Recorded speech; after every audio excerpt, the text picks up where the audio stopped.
I mean, I think that's been the biggest thing. Last year, we had a young team that we had good days and bad days, and this year they've really put it together and we've been consistent. We've been consistent depending on who's been injured, who's been out for whatever reason. We just always had somebody step up, and I think a lot of that has to do with how disciplined they've been all year and how they've all been on the same page. And so starting to see all that work that happened in the off season when nobody's in the gym and it's just us, see it all come together.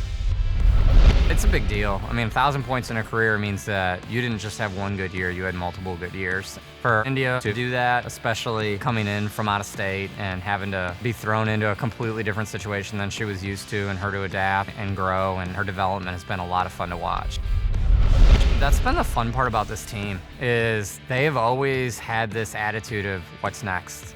What do we got to do next? They have not dwelled on the ups or the downs. There have been a few downs, but they really haven't. Like when we tied the record at 31 wins, we went in the locker room, we're like, 31 wins, great job. All went, yay, and then there was, okay, now what do we got to do? And the same thing when we were at Hebron, we broke the record. They all cheered for about 5 seconds, and then they locked in on, hey, what did we do wrong? What do we need to do better next time? That's been what's so much fun about them, is they have a keep chasing attitude, keep chasing mindset, and what's next? What can I do? How do I get better? And how do we grow together? And I think that's been the biggest part of our success. I think it's just about supporting each other and being there for each other. You don't have to be best friends. You don't have to spend every waking moment with each other, but when we're on the court, you got to be there for each other. When we're in the locker room, you got to be there for each other, and this team's really embraced that.